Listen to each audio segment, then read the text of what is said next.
नमस्कार मित्रांनो, स्वागत आहे आपल्या व्हिडिओमध्ये। आजच्या प्रधानमंत्री आवास योजनेची जी तारीख आहे ती आता शेवटची तारीख वाढवलेली आहे। तर आपण या योजनेबाबतीत आपण माहिती जाणून घेऊयात। तर आपल्या चॅनलला सबस्क्राईब आणि बेल आयकॉनची घंटी दाबायला विसरू नका। चला तर आपण व्हिडिओची माहिती जाणून घेऊयात। पक्के घर बांधण्याच्या तर संपूर्ण लोकांचे स्वप्न पूर्ण होण्याची शक्यता सांगितलेली आहे। मुदतवाढ केलेली आहे, कारण की तारखेमध्ये मुदतवाढ केलेली आहे। आपण पाहूयात काय केलेलं आहे। तर PM आवास योजना या केंद्र सरकारच्या महत्त्वाकांक्षी प्रधानमंत्री आवास योजनेसाठी अर्ज करण्याची अंतिम तारीख वाढवण्यात आली आहे।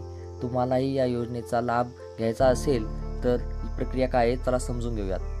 ठीक आहे, ओके। प्रधानमंत्री नरेंद्र मोदी यांच्या नेतृत्वाखाली केंद्र सरकारने प्रधानमंत्री आवास योजनेसाठी अर्ज करण्याची अंतिम तारीख वाढवलेली आहे। या गोष्टीमुळे शहरी आणि ग्रामीण भागातील लाखो लोकांच्या आर्थिकदृष्ट्या कमकुवत लोकांना मोठा दिलासा मिळाला आहे। तर आता त्यांना परवडणाऱ्या दरात कायमस्वरूपी घर मिळण्याची अधिक वेळ मिळालेली आहे। तर मुदत वाढ केलेली आहे।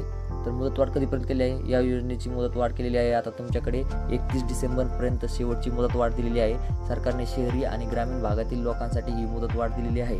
तर या योजनेसाठी आपण प्रधानमंत्री आवास योजनेसाठी कोण कोण पात्र आहेत ते पाहून घेऊयात। भारताचा नागरिक असावा, त्याच्या नावावर कुठल्याही देशात कुठल्याही घर नसावे, ग्रामीण भागातील मासिक उत्पन्न 10,000च्या आत असावे आणि लाभार्थ्यांची निवड सामाजिक आर्थिक जनता जनगणना 2011च्या आधारे केली जाईल।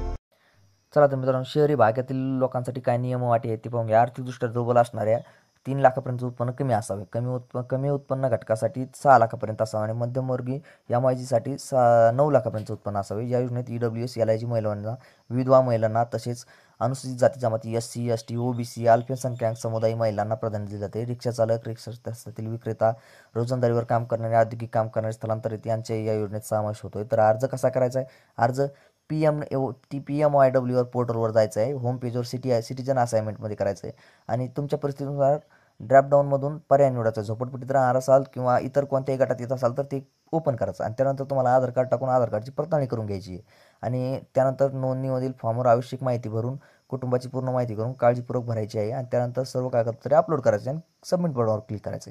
आता यासाठी लागणारे कागदपत्रे कोणकोणते आहेत?